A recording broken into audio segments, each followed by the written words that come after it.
Hello guys, welcome back to my channel Shri S S and world. तो कैसे हैं आप सब? आशा करते हैं आप सब लोग बहुत अच्छे होंगे और खूब मन लगाकर अपनी पढ़ाई कर रहे होंगे। ठीक है, तो जल्दी से जल्दी जुड़ जाइए क्लास से। और जिन बच्चों ने एनसीईआरटी सीरीज अभी तक फॉलो नहीं की है वो बच्चे एनसीईआरटी सीरीज हमारी फॉलो कर लेंगे। इससे आपको बहुत ही यूजफुल चीजें मिलने वाली हैं, जैसे कि क्वेश्चन कैसे बनते हैं। मोस्टली आपके 4 टाइप के क्वेश्चन बनते हैं, आपको पता है। एक तो स्टेटमेंट बेस्ड क्वेश्चन बनेगा, दूसरा आपका असेसन रीजनिंग का क्वेश्चन बनेगा, फैक्चुअल एंड मैचिंग के क्वेश्चन बनते हैं। तो इन चारों प्रकार के क्वेश्चन को हम कैसे एग्जाम में डील करेंगे, किस तरह से हमें कहाँ पर कंफ्यूजन हो सकती है, कहाँ पर हमें एग्जामिनर लैंग्वेज से घुमा सकता है, तो उन सारी चीजों को इस चैप्टर में हम टैकल करते हुए चलेंगे। इवन चैप्टर में ही नहीं, मैंने सारी एनसीईआरटी जो क्लासेस ली हैं उनमें हर चीज को अच्छे से डीपली से समझाया हुआ है। ठीक है, तो आज मैं ज्योग्राफी का फर्स्ट चैप्टर की क्लास लेने वाली हूँ। 8th क्लास की एनसीईआरटी स्टार्ट हो गई है, जिसमें हिस्ट्री के थर्ड 3 चैप्टर हो चुके हैं। आज ज्योग्राफी का फर्स्ट चैप्टर है और धीरे धीरे हम सारी एनसीईआरटी कवर कर लेंगे। और जिन बच्चों ने अभी तक पढ़ाई स्टार्ट नहीं की है वो अब स्टार्ट कर रहे हैं, तो वो हमारी सीटेट स्ट्रेटजी की वीडियो आप देख लेंगे। और अगर उसे आप अच्छे से फॉलो करते हैं तो आपका 1 महीने ही फॉलो करने में आपका एग्जाम निकल सकता है। ठीक है, आसानी से निकल जाएगा। तो आप उसको सीटेट स्ट्रेटजी वीडियो आप लोग जरूर देख लीजिएगा। ठीक है, तो चलो, अब हो गई बातें। अब बिना टाइम वेस्ट किए हुए अपना चैप्टर स्टार्ट करते हैं। तो चैप्टर का नेम देख पा रहे होगे, संसाधन। क्या होते हैं संसाधन, इन चीजों के बारे में हम अच्छे से पढ़ेंगे और इनको अच्छे से आपको इस चैप्टर में समझाया जाएगा। तो पहले तो हम स्टोरी, आपको पता है पूरी एनसीईआरटी में स्टोरियां दी गई हैं, उन स्टोरियों को पढ़ना है, फिर उससे हमें क्या करना है, उस चीज को समझते हुए क्वेश्चन बनाने हैं। ठीक है, तो पहले हम एनसीईआरटी की सीरीज स्टोरीज पढ़ेंगे। मोना और राजू अपना घर साफ करने में अम्मा की मदद कर रहे हैं। इन सभी चीजों को देखकर कपड़े, बर्तन, अनाज, कंघा, शहद की बोतल, किताबें, इनमें से प्रत्येक उपयोगी है, मोना ने कहा। यानी कि मोना और राजू क्या कर रहे हैं, जो उनकी दादी जी है उनकी मदद कर रहे हैं घर की सफाई में। और जो चीजें उन्होंने देखी वो कह रहे हैं ये उपयोगी है। मोना कह रही है ये सारी चीजें हमारे लिए यूजफुल है, इसलिए ये महत्वपूर्ण है। अम्मा ने कहा ये संसाधन है। अम्मा ने कहा क्या कहा, ये संसाधन है। तो बच्चे कह रहे हैं संसाधन क्या होता है। बच्चे का क्वेश्चन है, राजू का क्वेश्चन है कि संसाधन क्या होता है। अम्मा ने बताया प्रत्येक वस्तु जिसका उपयोग आवश्यकताओं को पूरा करने के लिए किया जाता है वो संसाधन होते हैं। तो आपके लिए यहाँ से क्वेश्चन बन जाता है कि संसाधन क्या होता है। सीधे सीधे स्टेटमेंट में दे देगा कि प्रत्येक वस्तु जिसका उपयोग आवश्यकता को पूरा करने के लिए किया जाता है वो संसाधन होता है। अब घुमाएगा कैसे, घुमा देगा कि प्रत्येक वो वस्तु जो उपयोगी आवश्यकताओं और अनावश्यकताओं को पूरा करने के लिए किया जाता है वो संसाधन है। तो उसने एक एक्स्ट्रा वर्ड जोड़ दिया, अनावश्यकता। तो जो चीजें अनयूज की है वो संसाधन में यहाँ नहीं दिया गया है, तो स्टेटमेंट रॉन्ग हो जाएगा। अगर ये वाला स्टेटमेंट आता है तो आपका क्वेश्चन राइट हो जाएगा। तो इस तरह से आपको घुमा सकता है। आगे बढ़ेंगे। आगे कह रहा है अपने चारों ओर देखिए और निरीक्षण कीजिए, आप संसाधनों के विविध प्रकारों को पहचानने में सक्षम होंगे। आप प्यास लगने पर जो जल पीते हैं, आप अपने पास में जिस विद्युत का उपयोग कर रहे हैं, यानी कि जो पानी पी रहे हैं, जो लाइट्स यूज कर रहे हैं, स्कूल घर पहुंचने में जिस रिक्शा का, गाड़ी का, पाठ्य पुस्तक का, और ये सभी क्या हो जाते हैं, ये सभी हमारे संसाधन हो जाते हैं। ठीक है, सारी क्या चीजें ये हमारी संसाधन में आ जाती है, यानी जो जो चीज यूज कर रहे हैं हम वो सारी क्या होती है, संसाधन है।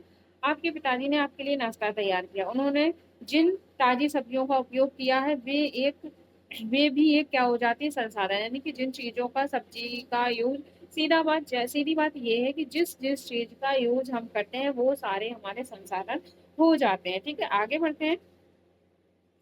आगे कह रहा है कि 1 मिनट थोड़ा बड़ा कर लो आपको क्लियर दिखे। जल, विद्युत, रिक्शा, सब्जियां, पाटा कुछ सभी कुछ एक जैसा क्या है, यानी कि इनमें सभी कुछ एक जैसा क्या है, उनमें सभी वस्तुओं का उपयोग आपके द्वारा किया गया है, इसलिए वे उपयोगी हैं। एक वस्तु का एवं पदार्थ की उपयोगिता अथवा क्या प्रयोज्यता उसे एक संसाधन बनाती है, यानी कि उपयोगिता, उसका प्रयोग करना एक हमें क्या बनाती है, उसको संसाधन। यानी कि कोई वस्तु है या पदार्थ है, उसे संसाधन कब नियुक्त करती है, जब हम उसका उपयोग यानी कि उपयोगिता और उसका प्रयोग हमें उसे संसाधन बनाने में मदद करती है। अब कह रहा है, राजू जानना चाहता है, जो राजू है वो कह रहा है कि कोई भी वस्तु संसाधन कैसे बनती है। अम्मा ने बच्चों को बताया कि वस्तुता उस समय संसाधन बनती है जब उनका कोई मूल्य होता है, यानी कि कोई वस्तु है जिसका कोई मूल्य होता है वो क्या हो जाती है, संसाधन बन जाती है। जिसका यूज नहीं है, जिसका मूल्य है, वो संसाधन नहीं होती। इसका प्रयोग अथवा उपयोगिता इससे मूल्य प्रदान करती है, यानी कि जो वस्तु है इसका प्रयोग किस चीज में हो रहा है, उसकी उपयोगिता कितने हद तक है, तो वो चीज मूल्य का निर्धारण करती है। तो ध्यान रखना, वस्तु का मूल्य किस चीज पर निर्धारण होता है, तो वस्तु का मूल्य आपका प्रयोग और उपयोगिता के आधार पर निर्धारण किया जाता है। ठीक है। सभी संसाधन क्या होते हैं, मूल्यवान। जितने भी संसाधन है वे संसाधन क्या होते हैं, मूल्यवान। क्योंकि संसाधन कब बन रहे हैं, संसाधन जब बन रहे हैं जब उनकी उपयोगिता और प्रयोग में हम लाते हैं चीजों को, तब वो संसाधन बनते हैं। तो जितनी भी मूल्यवान वस्तुएं होंगी वो क्या बन जाएंगी, संसाधन बन जाएंगे। अब जानते हैं मूल्य का अर्थ है हमें महत्व, यानी कि जो मूल्य है उसका अर्थ क्या होता है, महत्व क्या होता है। कुछ संसाधन का आर्थिक मूल्य होता है, यानी कुछ जो संसाधन होते हैं उनका कैसा मूल्य होता है, आर्थिक मूल्य होता है। और कुछ संसाधनों का आर्थिक मूल्य नहीं होता है। जानेंगे कैसे। उदाहरण, अर्थ धातुओं का आर्थिक मूल्य नहीं होता। जितनी भी धातुएं होती हैं उनका क्या है, आर्थिक मूल्य नहीं होता है। लेकिन एक मनोरम भूदृश्य का आर्थिक मूल्य नहीं होता है। क्या कह रहा है, धातुओं का, सॉरी, धातुओं का आर्थिक मूल्य होता है लेकिन एक मनोरम भूदृश्य का आर्थिक मूल्य नहीं होता है। परंतु ये दोनों संसाधन का महत्वपूर्ण और मनुष्य की आवश्यकताओं को पूरा करते हैं। ठीक है। तो धातुओं का क्या होता है, धातुओं का आर्थिक मूल्य होता है, आर्थिक मूल्य होता है, बल्कि मनोरम भूदृश्य यानी कि जो भूदृश्य है उनका आर्थिक मूल्य नहीं है। फिर भी ये दोनों संसाधन महत्वपूर्ण हो जाते हैं। ठीक है। जो मूल्य होता है वो अर्थ और महत्व के आधार पर निर्धारण होता है। कुछ संसाधनों का क्या होता है, आर्थिक मूल्य, और कुछ का आर्थिक मूल्य नहीं होता है। आगे आगे चीजें क्लियर होने वाली है, आगे बढ़ेंगे। कुछ संसाधन समय के साथ साथ आर्थिक रूप से मूल्यवान हो सकते हैं, यानी कि जो संसाधन है कुछ, तो वो आर्थिक रूप से मूल्यवान हो सकते हैं टाइमली, टाइम के साथ साथ। ठीक है। आपकी दादी घरेलू नुस्खों का आज कोई वाणिज्य मूल्य नहीं है, लेकिन यदि वे पेटेंट करने के उपरांत मेडिकल फर्म द्वारा बेचे जाते तब वे आर्थिक रूप में मूल्यवान हो जाते हैं। यानी कि जो दादी के नुस्खे हैं उनका कोई मूल्य नहीं है, यानी कोई उनका वाणिज्य यानी कि व्यापारिक उनका कोई मूल्य नहीं, लेकिन उन्हें पेटेंट करने के उपरांत मेडिकल फॉर्म में द्वारा उन्हें बेचा जाता तो वो क्या हो जाती, आर्थिक रूप से वो मूल्यवान हो जाती। अब पेटेंट का मतलब क्या होता है, इसका तात्पर्य किसी विचार अथवा आविष्कार पर एकमात्र अधिकार से होता है पेटेंट। ठीक है। तो जो दादी के नुस्खे हैं, घरेलू नुस्खे, उन्हें बेचा नहीं जा रहा है तो वो आर्थिक रूप से या वाणिज्य रूप से मूल्यवान नहीं है। बट अगर इनका किसी मेडिकल फर्म द्वारा इन्हें बेचा जाता, इन्हें पेटेंट करके बेचा जाता तो इनका एक आर्थिक रूप हो जाता। तो आर्थिक पेटेंट का मतलब किसी चीज पर, आविष्कार पर एकमात्र अधिकार से होता है। तो आई होप आपको मूल्य का अंतर समझ में आया होगा। आगे बढ़ते हैं। समय और प्रौद्योगिकी दो महत्वपूर्ण कारक हैं जो पदार्थों को संसाधन में परिवर्तित करते हैं। अगर क्वेश्चन पूछता है कि संसाधन, जो पदार्थ है उन्हें संसाधन बनाने के लिए कौन से महत्वपूर्ण कारक हो जाते हैं, तो वो आपके समय और प्रौद्योगिकी दो महत्वपूर्ण कारक हैं जो पदार्थों को यानी कि चीजों को संसाधन में परिवर्तन करने के लिए यूजफुल हो जाते हैं। जैसे दोनों लोगों की आवश्यकताओं से संबंधित है, यानी कि दोनों लोगों की आवश्यकताओं से संबंधित, लोग स्वयं ही सबसे बड़ा महत्वपूर्ण संसाधन हो जाता है। यानी कि जो लोग हैं, जो हम लोग हैं, मनुष्य हैं, वो भी एक महत्वपूर्ण क्या है, संसाधन है। ये लोगों के विचार, ज्ञान, आविष्कार और खोज ही है जो अधिक संसाधन की रचना करते हैं। प्रत्येक खोज अथवा आविष्कार से बहुत से अन्य खोज और एवं आविष्कार होते हैं। आग की खोज से खाना पकाने की पद्धति, अन्य प्रक्रियाओं का प्रचलन, जबकि पहिए के आविष्कार से अंततः परिवहन नवीनतम विधियों का विकास हुआ है। तो जो मानव है, मानव एक क्या है, संसाधन है। इस चीज का ध्यान रखेंगे, इंपॉर्टेंट हो जाता है। मानव क्या है, मानव आपका एक संसाधन हो जाता है। और मानव संसाधन क्यों है, क्योंकि मानव की सोच विचार से ही तो बहुत सारी चीजों का आविष्कार हुआ है। जैसे आग की खोज, पहिए का आविष्कार, जल विद्युत का आविष्कार, इन चीजों का आविष्कार हुआ है। अब हम जान लेते हैं जो प्रौद्योगिकी शब्द यूज हुआ है उसका अर्थ क्या है। किसी कौशल करने अथवा वस्तु बनाने में नवीनतम ज्ञान का अनुप्रयोग प्रौद्योगिकी होता है। किसी वस्तु की कौशलता और किसी वस्तु की नवीनतम ज्ञान का अनुप्रयोग करना ही क्या हो जाता है, आपका प्रौद्योगिकी हो जाता है। ठीक है। आगे बढ़ेंगे। तो हमने क्या किया, जब पहिए का आविष्कार हुआ तो पहिए के आविष्कार होने के बाद बहुत से परिवहन यानी कि व्हीकल्स का आविष्कार हुआ। फिर कह रहा है जल विद्युत बनाने की प्रौद्योगिकी ने तेजी से बहते जल से ऊर्जा उत्पन्न करने, उसे महत्वपूर्ण संसाधन बना दिया। यानी कि जो जल है, जल से क्या हुआ, जल से महत्वपूर्ण बिजली बनी, बिजली बनने से जल को बना दिया, एक बहुत ही महत्वपूर्ण संसाधन बना दिया है। ठीक है। तो इस चीज का ध्यान रखेंगे। तो देखो क्या रहा है, इसलिए मैं भी संसाधन हूँ, एक महत्वपूर्ण संसाधन, यानी कि मनुष्य एक क्या है, महत्वपूर्ण संसाधन है। क्यों है? क्योंकि मनुष्य के सोच विचार से बहुत सी चीजों का आविष्कार हुआ है और उन आविष्कारों से उनका यूज किया गया है, जिससे वो एक महत्वपूर्ण संसाधन हो जाते हैं। इस चीज का आप ध्यान रखेंगे, ठीक है। आगे बढ़ेंगे, अब देखेंगे जो संसाधन है उनके भी तो प्रकार होंगे, उनके भी तो टाइप्स होंगे, जानेंगे। तो सामान्यतः संसाधनों को प्राकृतिक, देखो एक तो संसाधनों को प्राकृतिक, मानव निर्मित और मानव में वर्गीकृत किया गया। किसमें? संसाधनों को प्राकृतिक, मानव निर्मित और मानव में वर्गित किया गया, यानी कि 3 टाइप में वर्गित किया गया है। कैसे कैसे? एक तो प्राकृतिक हो गया, एक मानव निर्मित हो गया, एक मानव, यानी कि एक स्वयं मानव भी एक क्या है? संसाधन है। तो इस चीज का आप ध्यान रखेंगे। इनमें आप कंफ्यूज हो रहे होगे, कोई बात नहीं, आगे आगे चीजें क्लियर हो जाएंगे। आगे बढ़ते हैं। सबसे पहले पढ़ेंगे प्राकृतिक संसाधन के बारे में। किसके बारे में? तो प्राकृतिक संसाधन के बारे में हम सबसे पहले पढ़ने वाले हैं। जो संसाधन प्रकृति से प्राप्त हुए हैं और अधिक संशोधन के बिना उपयोग लाए जाते हैं, यानी कि जो संसाधन है जो हमें प्रकृति ने हमें दिए हुए हैं, वो हमारे प्राकृतिक संसाधन हो जाते हैं। यानी कि जैसे कि वायु, जिसे हम सांस ले सकते हैं, हमारी नदियां, झीलें, मृदा, खनिज, सभी प्राकृतिक संसाधन है। इन संसाधन में बहुत से प्राकृतिक निःशुल्क उपहार है, यानी कि जो संसाधन है ये बहुत से क्या है? निःशुल्क उपहार है। जैसे हवा है, हमें निःशुल्क मिल रही है, पानी है, हमें निःशुल्क मिल रहा है। तो ये क्या है? निःशुल्क उपहार है जो प्रकृति के द्वारा दिए गए हैं। ये क्या है? सीधे संसाधन, और इन्हें हम क्या करते हैं? सीधे ही उपयोग में लाते हैं। यानी कि जैसे हवा है, हवा में कोई मॉडिफिकेशन की जरूरत नहीं है, सीधे ही हम सांस लेते हैं। पानी है, सीधा हम पीते हैं। तो इस तरह से क्या रहा है कि प्राकृतिक संसाधन हमें क्या है? बहुत से प्राकृतिक संसाधन निःशुल्क रूप में मिले हैं और इनका हम सीधे उपयोग कर सकते हैं। कुछ परिस्थितियों में प्राकृतिक संसाधन का सबसे अच्छी तरह प्रयोग करने के लिए औजारों और प्रौद्योगिकी की आवश्यकता होती है। यानी कि कुछ प्राकृतिक संसाधन है जिन्हें बहुत और अच्छी तरह से प्रयोग करने के लिए हमें औजारों और प्रौद्योगिकी की आवश्यकता होती है। जैसे प्राकृतिक संसाधन को विस्तृत रूप से नवीकरणीय और अनवीकरणीय संसाधन में विभाजित किया जाता है, ठीक है।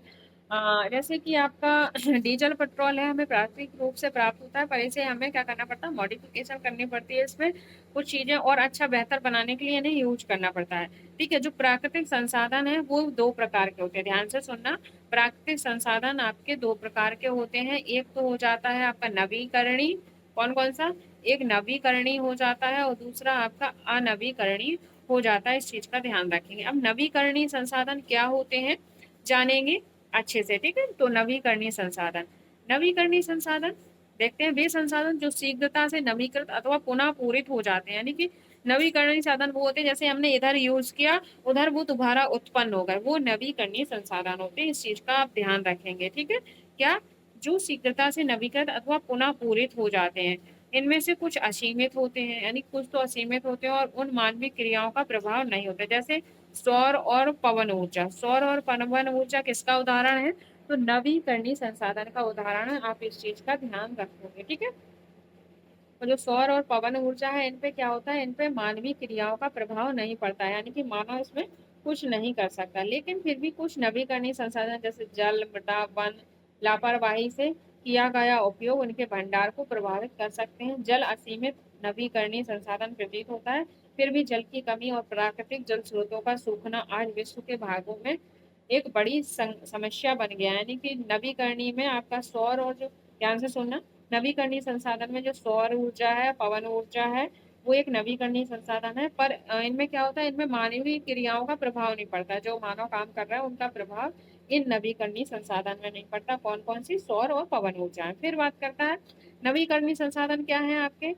आपके जल, मृदा, वन, इनका लापरवाही से उपयोग हो रहा है। इनका जैसे वन काटे जा रहे हैं, अगर वन काट दोगे तो इन्हें काफी लंबे समय में उगाया जा सकता है, यानी कि जल्दी से ये उगते नहीं है, जल्दी से वन तैयार नहीं होंगे। तो इनका लापरवाही से उपयोग करना इनका भंडारण को प्रभावित कर रहा है, यानी कि इनकी कमी आ रही है। जैसे जल है, जल का ज्यादा यूज करना, जल की कमी, इस तरह से ये नवीकरणीय संसाधन जो होते हैं, जो क्या हो जाते हैं?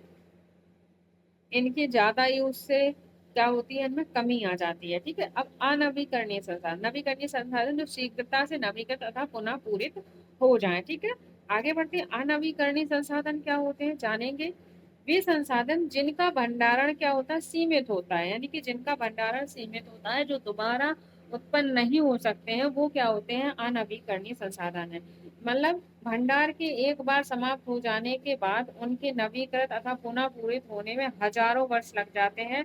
यह अवधि मानव जीवन की अवधि से बहुत अधिक है। यानी कि जो अनवीकरणीय संसाधन होते हैं, इनका भंडारण सीमित है। अगर इनका यूज हमने कर लिया, इन्हें एक बार समाप्त कर दिया, तो इनको पुनः पूरित यानी कि पुनः उत्पन्न होने में हजारों वर्ष लग जाते हैं। इतने वर्ष तो मनुष्य भी नहीं जिंदा रहता है, तो इसे बहुत ज्यादा अवधि लग जाती है, इसलिए ये अनवीकरणीय होते हैं। और नवीकरणीय, मान लो पेड़ कट गए, ठीक है, पेड़ कट गए, पेड़ फिर से आपके 1-2 साल में पेड़ उत्पन्न हो जाते हैं। ज्यादा से ज्यादा 10 साल में खूब बड़े बड़े पेड़ आ जाएंगे, तो वो नवीकरणीय संसाधन है। वो अनवीकरणीय संसाधन जिनका दोबारा से उत्पन्न हजारों साल में होते हैं, वो अनवीकरणीय संसाधन होते हैं। आपको आई होप नवीकरण और अनवीकरणीय संसाधन समझ में आ गए होंगे। ये क्या है, प्राकृतिक संसाधन के प्रकार है। ठीक है, आगे बढ़ते हैं। अगर चीजें समझ में आ रही हैं तो क्या करना है, आपको सिर्फ और सिर्फ लाइक और शेयर एंड सब्सक्राइब करना है, जिससे और बच्चों को इसमें लाभ मिल सके। आगे बढ़ते हैं।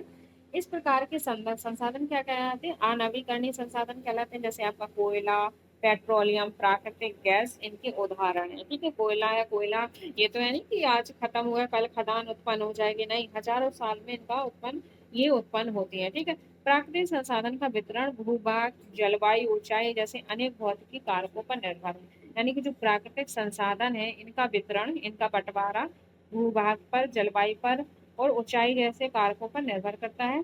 पृथ्वी पर इनके कारकों में भिन्नता होने के कारण संसाधन का जो वितरण है, जो सोर्स है, वो असमान है। यानी कि हर जगह समान नहीं है कि अगर 2 कुंटल कोयला इस खान में निकला है तो 2 कुंटल वहां निकलेगा, ऐसा नहीं है। इनका जो संसाधन है, जो वितरण है, इनका असमान है। और किस पर निर्भर करता है, तो पृथ्वी के भूभाग, जलवायु, ऊंचाई पर इन चीजों की निर्भरता होती है। तो इम्पोर्टेंट हो जाता है, ध्यान से रखेंगे। तो प्राकृतिक संसाधन जो हमें प्रकृति से प्राप्त हुए हैं, इनके दो पार्ट होते हैं, दो भाग होते हैं।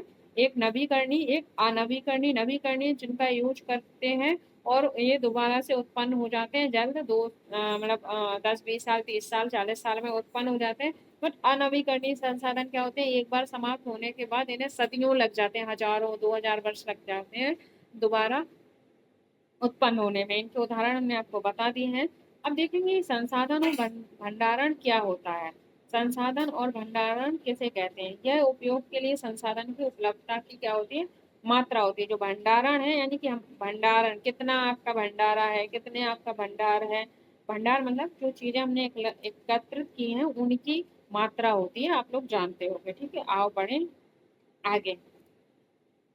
अब हमने प्राकृतिक संसाधन पढ़ लिए, अब हमें क्या पढ़ना है, अब हमें मानव निर्मित संसाधन पढ़ने हैं। क्या पढ़ने हैं, मानव निर्मित संसाधन पढ़ने हैं। ठीक है, 3 प्रकार के बताए थे ना, प्राकृतिक संसाधन, मानव निर्मित संसाधन और मानव निर्मित संसाधन। तो ये नंबर 2 का हो जाता है, ये मानव संसाधन नंबर 3 हो जाता है। कभी कभी 1 मिनट, कभी कभी प्राकृतिक पदार्थ तब संसाधन बन जाते हैं। यानी कि कभी कभी जो प्राकृतिक पदार्थ होते हैं तब संसाधन बन जाते हैं जब उनका मूल रूप बदल जाता है। यानी कि जो उनका मूल रूप है उसको चेंज कर दिया जाता है, तो वो क्या बन जाते हैं, संसाधन बन जाते हैं। कैसे जानेंगे। जैसे लौह उस समय तक संसाधन नहीं था जब तक लोगों ने उसे लोहा बनाना नहीं सीखा। यानी कि जो लौह था, वो जब तक संसाधन नहीं बना, जब तक लोगों ने उससे क्या किया, लोहा बनाना नहीं सीखा। लोग प्राकृतिक संसाधनों का उपयोग, जो लोगों ने क्या किया, प्राकृतिक संसाधनों का उपयोग किसमें किया, पुल, सड़क, मशीन, वाहन बनाने में करते हैं, जो मानव निर्मित संसाधन हो जाते हैं। यानी कि ये लोहा है, ठीक है, लोहे से उनने क्या किया, ये रेलवे लाइन की पटरी बना दी। तो ये रेलवे लाइन की पटरी किसने बनाई है, मानव ने बनाई है। तो ये क्या कहलाएंगे, मानव निर्मित कहलाएंगे। ठीक है, तो ऐसे मानव निर्मित संसाधन होते हैं। ठीक है, आगे बढ़ेंगे। प्रौद्योगिकी भी एक मानव निर्मित संसाधन है। यानी कि जो प्रौद्योगिकी है वो क्या है, वो भी एक मानव निर्मित संसाधन हो जाती है। इंपॉर्टेंट है, इसे अंडरलाइन कर लीजिएगा आप। प्रौद्योगिकी क्या है, मानव निर्मित संसाधन है। इसलिए हम जैसे लोग प्राकृतिक संसाधन का उपयोग करके मानव निर्मित संसाधन बनाते हैं। यानी कि मानव निर्मित संसाधन किससे बनता है, तो प्राकृतिक संसाधनों का यूज करके हम मानव निर्मित संसाधन बनाते हैं। जैसे अभी हमने आपको बताया, जैसे लोहा है, लोहे से हमने रेलवे लाइन की पटरियां बनाई। तो रेलवे लाइन की पटरी बनाने का आइडिया, इसका आविष्कार किसने किया, मानव ने। तो ये क्या हो जाती है, मानव निर्मित संसाधन हो जाते हैं। ठीक है, अब हम मानव संसाधन क्या होते हैं ये जानेंगे, इसे समझेंगे अच्छे से। ठीक है, मानव संसाधन, एक मिनट। लोग और अधिक संसाधन बनाने के लिए प्राकृतिक का सबसे अच्छा उपयोग तभी कर सकते हैं जब उनके पास ऐसा करने का क्या हो, ज्ञान कौशल हो। यानी कि जो प्राकृतिक संसाधन से हम मानव निर्मित संसाधन बना रहे हैं, तो वो हम जब ही बना सकते हैं जब हमारे पास क्या हो, ज्ञान हो, कौशल हो। तभी तो हम इन चीजों का निर्माण कर सकते हैं, अन्यथा इन चीजों का हम निर्माण नहीं कर सकते हैं। ठीक है, आगे बढ़ते हैं। ये पढ़ लेते हैं बॉक्स, फिर अपने आगे चैप्टर पर पहुंचेंगे। ठीक है, क्या कह रहा है बॉक्स? मानव संसाधन से तात्पर्य, जो मानव संसाधन है उसका तात्पर्य उन लोगों की संख्या और योग्यता यानी कि मानसिक तथा शारीरिक से है। अतः मानव संसाधन को संसाधन मानने के संदर्भ में लोगों के क्या है, मतभेद है। इतना होते हुए भी इस तथ्य से इनकार नहीं किया जा सकता कि मूलतः मनुष्य की कुशलताएं ही भौतिक पदार्थों को मूल्यवान संसाधन में बनाने में क्या है, सहायक है। यानी कि जो भौतिक चीजें हैं उनमें जो मूल्यवान चीजें बनाई जा रही हैं वो किसके द्वारा, वो मानव के द्वारा बनाई जा रही हैं। अभी ये न्यूज़पेपर कटिंग क्या है एक बार पढ़ लेते हैं, फिर आगे चलते हैं और अच्छे से समझाऊंगी आपको मानव संसाधन क्या है, कैसे बना। सूखे के कारण फसलों का विनाश हुआ, क्या मैं इसका समाधान निकाल सकती हूँ? ये लड़की कह रही है कि इसने पढ़ा कि सूखे के कारण फसलों का विनाश हुआ। अब वो सोच रही है क्या मैं इसका कोई हल निकाल सकती हूँ? फिर वो उसने अपने ही मन में कहा हाँ क्यों नहीं। फिर आगे गई, क्या कह रही है, हम यह सब ज्ञान शिक्षा और कौशल के कारण संभव हुआ कि हम इसका समाधान निकाल पाए। यानी कि इस लड़की ने इसका समाधान निकाला। क्या निकाला? आगे बढ़ेंगे, आगे चलते हैं, देखते हैं मानव संसाधन किस तरह से काम करता है, क्या चीजें हैं।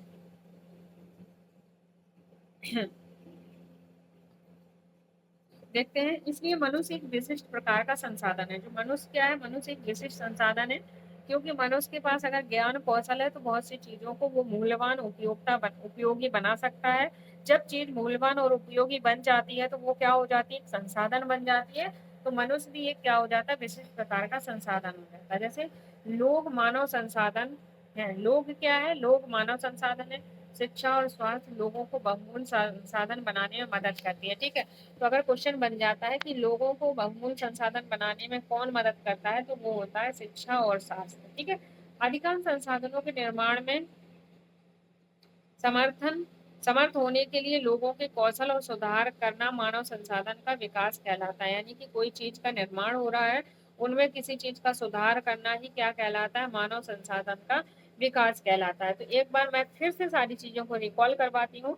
सबसे पहले हमने संसाधन पढ़े। संसाधन क्या होते हैं, जिनका कोई मूल उपयोगिता होती है वो संसाधन कहलाते हैं।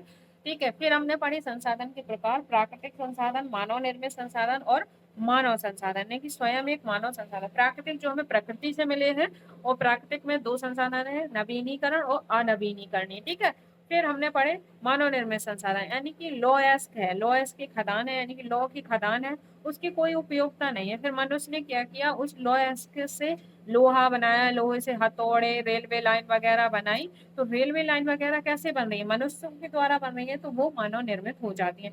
अब मानव संसाधन कैसे हुआ, मानव खुद संसाधन कैसे होगा, यानी कि रेलवे लाइन बनाई। अब रेलवे लाइन कैसे बनती है, अगर मानव के, मनुष्य के दिमाग नहीं होता, कौशल नहीं होती, रचनात्मक सोच नहीं होती, तो रेलवे लाइन आसमान से बन जाती नहीं।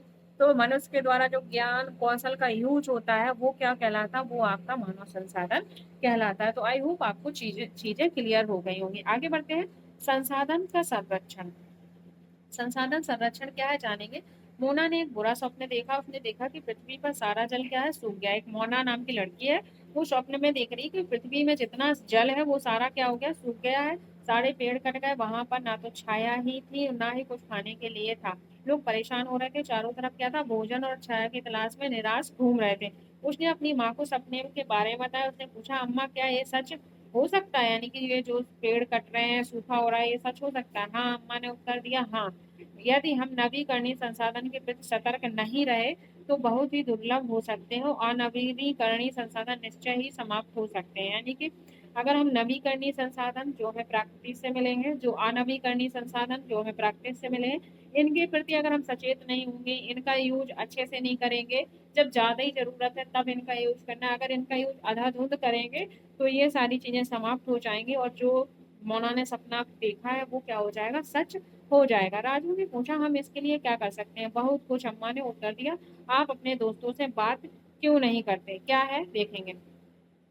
संसाधनों का सतर्कता पूर्वक उपयोग करना, उन्हें नवीकरणीय के लिए समय देना, यानी कि जैसे हमने कोई एक पेड़ काटा है तो हमें उसके बदले में 2 पेड़ 3 पेड़ लगाने चाहिए, और जब तक वो पेड़ उग ना जाए तब तक हमें और पेड़ों को नहीं काटना चाहिए। तो वही चीज कह रहा है कि नवीकरणीय के लिए समय देना संसाधन का संरक्षण कहलाता है। ठीक है, संसाधनों का उपयोग करने की आवश्यकता और भविष्य के लिए उन्हें संरक्षण में संतुलन बनाए रखना है, यानी कि जो हम उपयोग कर रहे हैं इस हिसाब से उपयोग करें कि भविष्य के लिए भी इसका संरक्षण बना बना रहे। फिर आगे कह रहा है सतत, ये सब क्या कहलाता है, सतत कोशीय विकास कहलाता है। अगर क्वेश्चन बन जाता है कि सतत कोशीय विकास किसे कहा जाता है, तो संसाधनों का उपयोग करने की आवश्यकता और भविष्य के लिए उनके संरक्षण में संतुलन बनाए रखना कहलाता है आपका सतत कोशीय विकास कहलाता है। इंपॉर्टेंट हो जाता है, इसे अंडरलाइन कर लीजिएगा। ठीक है, संसाधनों के संरक्षण के अनेक तरीके हैं।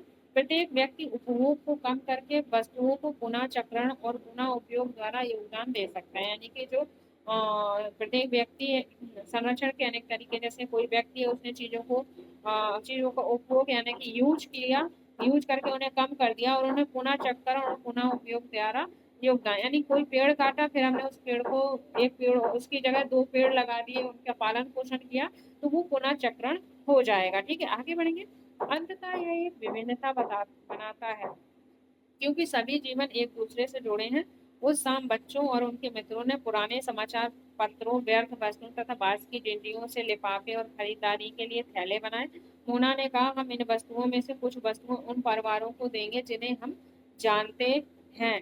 मुस्तफा ने कहा अपने संसाधनों को बचाना और पृथ्वी को सजीव रखना एक बहुत अच्छा कार्य है। जैसी ने कहा हम मैं बहुत ही सतर्क रहूंगी कागज व्यर्थ ना हो। उनसे स्पष्ट किया कागज बनाने के लिए बहुत से पेड़ों को क्या किया जाता है, काटा जाता है, तो इसलिए हमें जो कागज है उनको हमें क्या करना है, उनको हमें वेस्ट नहीं करना है। अब हमने जो सतत कोशीय विकास पढ़ा था उसका क्या अर्थ होता है जानेंगे। ठीक है, सतत कोशीय विकास, तो संसाधन का सावधानी पूर्वक उपयोग ताकि न केवल वर्तमान पीढ़ी की अपितु भावी पीढ़ियों की आवश्यकताएं भी पूरी हो सके। सतत कोशीय विकास क्या होता है, संसाधन का इतने लिमिटेड तरीके से प्रयोग करो कि इनका जो वर्तमान पीढ़ी यूज कर रही है, वर्तमान पीढ़ी के यूज करने के अलावा हमारी भावी यानी कि आने वाली पीढ़ी भी इनका यूज कर सके, उसे सतत कोशीय विकास कहते हैं। आई होप चीजें क्लियर हो गई होंगी। अगर हो गई हैं तो लाइक शेयर सब्सक्राइब करना नहीं भूलना है, और अपने दोस्तों को ये चीजें शेयर करना है जिससे उनको भी इस चीज का लाभ मिल सके। आगे बढ़ते हैं। आगे कह रहा है कि मैं ध्यान रखूंगा कि मेरे घर में विद्युत व्यर्थ ना हो, यानी कि लाइट व्यर्थ ना हो। दोस्त आपस में बात कर रहे हैं, लाइट व्यर्थ ना हो। मुस्तफा ने जोर से कहा विद्युत जल कोयले से मिलती है, मैं विश्वास दिलाती हूँ कि घर में जल बेकार नहीं होगा, जल की एक एक बूंद मूल्यवान रहेगी। आशा ने कहा, बच्चे ने कहा हम सब मिलकर अंतर ला सकते हैं, यानी कि अगर सोचें, आज की पीढ़ी अगर ये चीज सोचे तो क्या होते हैं, चेंजेस आ सकते हैं हमारे एनवायरमेंट में। ठीक है, यह कुछ कार्य मोना राजू उनके मित्र ने किया। आपका क्या विचार है, आप संसाधन संरक्षण में कैसे मदद करेंगे? हमारी पृथ्वी, इस पर निवास करने वाले लोगों का भविष्य पेड़ों और परितंत्र की सुरक्षा और संरक्षण से जुड़ा है, यानी कि जो हमारी पृथ्वी है और इसमें जो हम लोग रह रहे हैं इनका भविष्य पेड़ों और परितंत्र से जुड़ा हुआ है, इसलिए हमें इनकी रक्षा करनी चाहिए। ठीक है, तो इस चीज का आप ध्यान रखेंगे। आगे बढ़ते हैं। आगे कह रहा है कि सभी नवीकरणीय संसाधन सतत पोषी हैं, पृथ्वी पर जीवन की विविधता संरक्षित की जाए, प्राकृतिक पर्यावरण तंत्र की हानि को कम से कम किया जाए, तो इन चीजों को आपको ध्यान रखना है। आगे बढ़ेंगे। सतत पोषी विकास के कुछ सिद्धांत हैं, जो हमने सतत पोषी विकास पढ़े उनके कुछ सिद्धांत हैं, जानेंगे।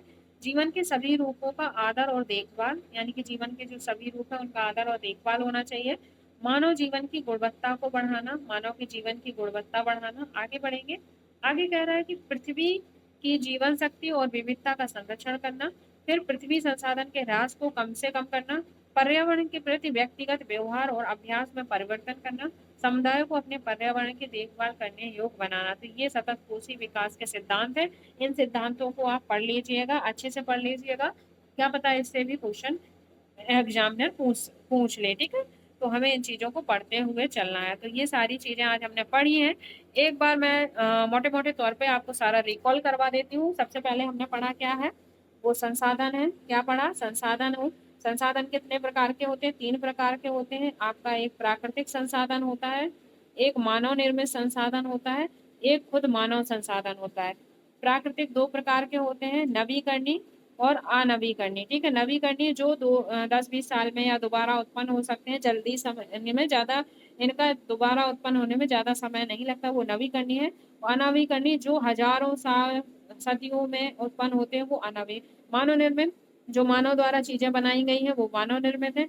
जो चीजों में मानव ने दिमाग और सोचा है, थिंकिंग प्रोसेस लगाई है, वो मानव संसाधन कहलाता है। जैसे आपने देखा कि वो लड़की न्यूज़पेपर पढ़ रही थी, उसने देखा कि यहाँ पे सूखा आ गया, सूखा पड़ गया, क्यों, पानी की कमी से की वजह से। तो वो सोच रही क्या कुछ ऐसा किया जा सकता है जिससे कि पानी की कमी दूर की जा सके। तो वो कह रही हाँ क्यों नहीं, और उसने वो कर दिखाया। तो जो वो उसने सोचा है वो क्या हो गया, मानव संसाधन हो गया, ना कि मानव निर्मित। मानव निर्मित क्या हुआ, जो सोच कर उसने चीजें बनाई होंगी, जैसे झील या तालाब का निर्माण करवाया होगा, वो मानव निर्मित हो जाता है। मैं एक एग्जांपल से और आपको क्लियर कर देती हूँ जिससे आपको संसाधन में कंफ्यूजन ना हो, क्योंकि यहाँ से क्वेश्चन बनता ही बनता है। ठीक है, तो ध्यान से सुनना। मान लीजिए एक मैं पेज लेती हूँ। जैसे मान लो आपका क्या है, ये मानव है। एक मिनट, मानव बना ही नहीं है। ये आपका मानव है, ठीक है। ये मानव है, मुस्कुराता हुआ मानव है। इसने क्या किया, इसे आइडिया आया क्या करना है, रेलवे लाइन बनानी है। रेलवे लाइन बनाई बनानी है, आइडिया है, ये सोचा है इसने, अपने माइंड में इसके थॉट आया। फिर फिर क्या हुआ, फिर उन्होंने रेलवे लाइन का निर्माण किया। ये रेलवे लाइन बन गई, ठीक है, बन गई। तो ये रेलवे लाइन में ये मजदूर लोग काम कर रहे हैं। तो ध्यान से सुनना, जो मानव ने ये सोचा है, सोचने की जो प्रोसेस है वो क्या हो गया, मानव संसाधन हो गया। जो मानव ने सोच कर बनाया है वो क्या हो गया, मानव निर्मित संसाधन हो गया।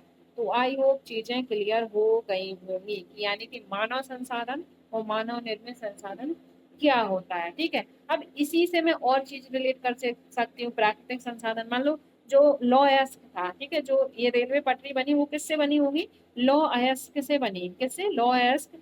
एक लॉ अयस्क की खदान खदान थी। लॉ अयस्क की खदान हमें कहाँ से मिली, प्राकृतिक रूप से मिली ना, कि नहीं मिली, यानी कि प्राकृतिक रूप से मिली। फिर मानव ने इसे क्या किया, लोहे, इसका यूज लोहे के रूप में किया। तो लोहा बनाना सोचना, मानव संसाधन। तो फिर उसने लोहा बनाया, वो क्या होगा, मानव निर्मित संसाधन। लोहे से पटरी बनाई, वो भी मानव निर्मित संसाधन होता है। ठीक है, तो जो सोचता है वो मानव संसाधन है, जो आइडिया, जो दिमाग लगाता है वो मानव संसाधन है, जो बनाया जाता है वो मानव निर्मित संसाधन है। Truck, railway line, jeep, car, motorcycle और प्राकृतिक संसाधन तो आप जानते हो। तो आई होप आपको ये सारी चीजें बहुत अच्छे से क्लियर हो गई होंगी। अगर क्लियर हुई है तो लाइक शेयर सब्सक्राइब करना नहीं भूलना है। और सीटेट की जो मैंने आपको एक स्ट्रेटजी क्लास दी है वो देख लेना, जिससे कि बच्चों को चीजें जल्दी से जल्दी क्लियर हो और इस बार वो एग्जाम क्वालिफाई कर ले। So thank you guys, take care and bye bye. खूब मन लगा कर पढ़िए। ठीक है, बाय बाय।